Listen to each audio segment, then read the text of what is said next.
Assalamualaikum. Yuk sekarang kita belajar if clause. Apa sih sebenarnya if clause? Itu pengandaian. Jadi sesuatu yang belum kejadian atau yang nggak kejadian yang kenyataannya berbeda.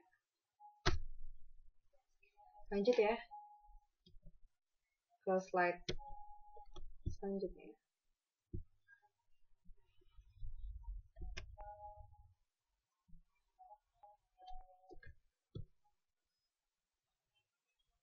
Jadi if clause itu cuma ada 3. Really?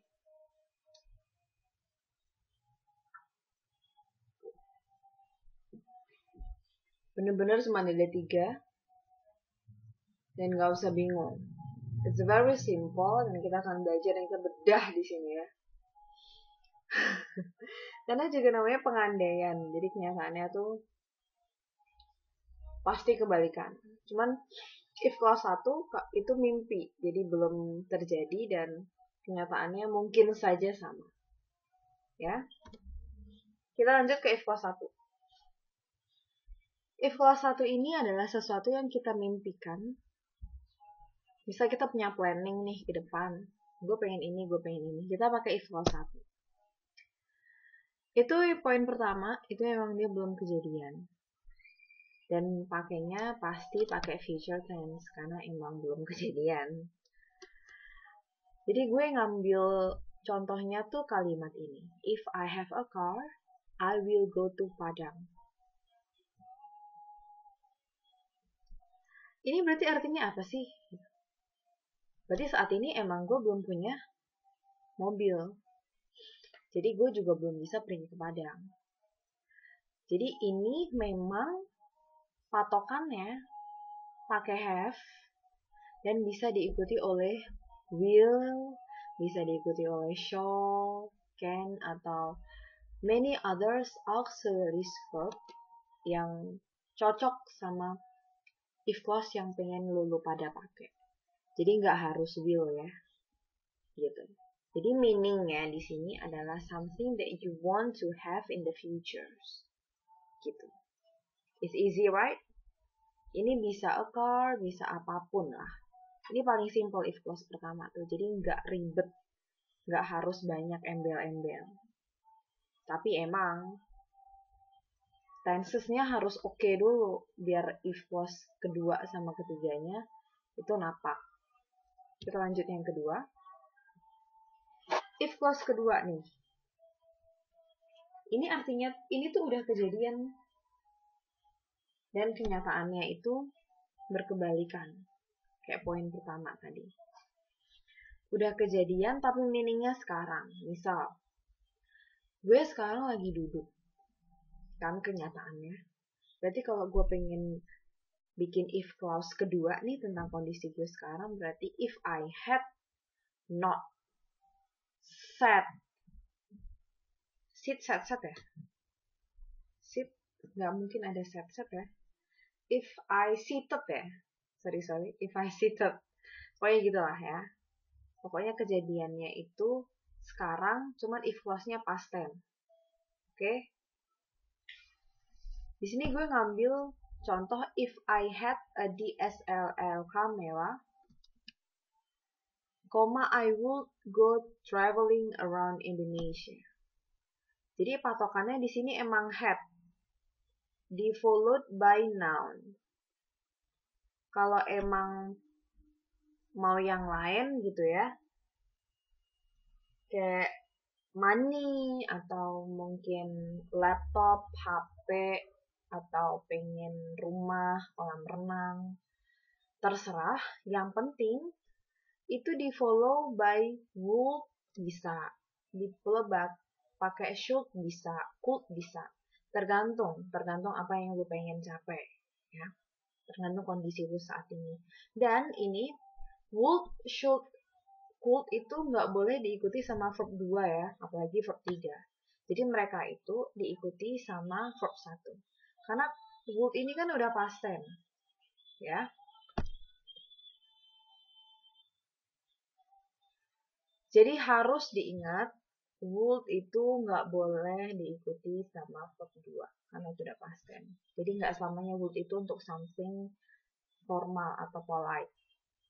Di sini meaningnya, it means you do not have a DSLR camera, so you do not go traveling around Indonesia. Nah, di sini kan nggak ada kalimat atau kata not ya. Di sini nggak ada samsak. Jadi meaningnya tuh pasti not, karena emang kebalikan. Nanti kita bakalan masuk ke meaningnya dulu, terus kita bakal bikin if clause-nya. Jadi biar lebih ngerti gitu ya. Lanjut ke if clause ketiga. Ini tuh something yang lu pengen capai zaman dulu. Misal gini, kalau aja ya gue SMA dulu udah tinggal di Australia misalnya, I would have apa. Jadi emang udah lampau banget. You should use if clause 3, nggak bisa if clause 2, nggak bisa if clause 1 atau lain. Nah, ini rumusnya pakai past perfect. Past perfect udah tahu dong jelas ya. Rumusnya had plus verb 3. Dan di followed by would have. Jadi nggak usah bingung, would have ini dari mana gitu. Would have itu emang patokan.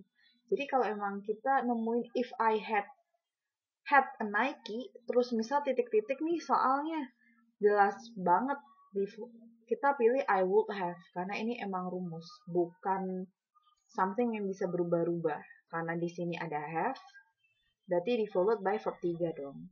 Nah, karena a Nike ini adalah suatu objek, nah teman-teman gue tuh masih bingung kok head-nya ada 2 sih. Lagi-lagi, head yang depan ini tuh rumus. Head yang kedua ini tuh lampau dari have. Jadi misal nih, kalau misalnya di sini nggak ada Nike, tapi gue ganti jadi baju gitu ya. Jadi if I had bought a dress gitu. Bought-nya kan berarti udah verb 3 nih. Gitu. Jadi nggak usah bingung, had-nya di sini tuh lampau dari have. I would have run 1.5 kilometers every day. It means you did not, di sini kurang have a Nike ya. So you did not have run 1,5 km every day. Di sini nggak ada not lagi, jadi kenyataannya pasti not. Gampang kan? Intinya would have sama had. Sekarang dari meaning kita coba masuk ke if clause. Meaning di sini I did not know that Joe had to get up early, so I did not wake him up. Ini kenyataannya nih, kenyataan banget nih. If clause-nya berarti apa? Did not. Meaning-nya itu did not, lampau. Langsung aja otak tuh pasti mikir, oh ini pasti if clause ketiga nih. If clause kedua nggak mungkin. Kalau if clause kedua kenyataannya tuh sekarang, done berarti. Karena ini did, berarti langsung if clause ketiga. Kalau if clause ketiga udah harus mikir, rumusnya apa? Rumusnya had, verb 3, bla bla bla, would have. Jadi nggak usah bingung-bingung ini yang pakai yang mana ya. Pokoknya harus udah diingat if clause 1 tuh rumusnya ini, if clause 2 tuh rumusnya ini, if clause 3 rumusnya ini. Jadi, bahasa Inggris itu juga ada rumusnya. Bukan cuma kimia, fisika, hukum Bernoulli. Jadi kita punya rumus bro. Bahasa Inggris tuh punya rumus. Oke? Jadi semua itu gampang. If I had known, di sini not-nya udah ketulis. Jadi if clause-nya nggak mungkin ada not-nya. If I had, verb-nya apa ya? No. Jadi known that Joe had to get up early, di-followed langsung sama I would have, wake, lampau verb 3-nya woken him up.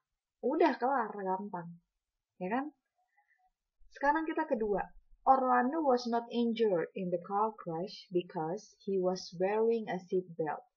Di sini ada because. Kalau because, kalimat setelah because itu harus diletakkan di pertama di if clause-nya, ya. Kalau ada kalimat because di meaning-nya, you have to put kalimat after because in the front space like this. He was wearing a seat belt. Berarti if Orlando, lagi-lagi ini langsung lampau meaningnya, langsung ke if clause 3. If Orlando had not worn, di sini wearing kan, nggak usah bingung kok ini past continuous ya. Ntar if clause-nya gimana? Nggak usah bingung, if clause itu mana ada 3. If clause juga nggak mungkin nambah lagi kalau misalnya ada past continuous. Masukin aja ke if clause ketiga karena emang udah lampau. Had not worn, karena di sini nggak ada not, jadi selipin not di sini. A seat belt, he would have been injured. Would have langsung, karena injured ini bukan suatu hal yang verb atau apa ya, karena ini juga adjective, jadi dia butuh been untuk menyempurnakan kalimat itu dari lampaunya was. Gampang kan? Gampang, ini udah akhir. Kalau misalnya emang masih bingung, komen aja. Tapi mostly gue jarang banget online YouTube. Jadi kalau misalnya mau nanya, langsung ke email gue aja. Karena email gue on terus 24 jam, 24/7. Thanks for watching and I hope you want to subscribe to me because it's very pleasure. Thank you so much. I hope that this presentation helps you a lot. And thank you. Ingat kalau bahasa Inggris tuh nggak susah.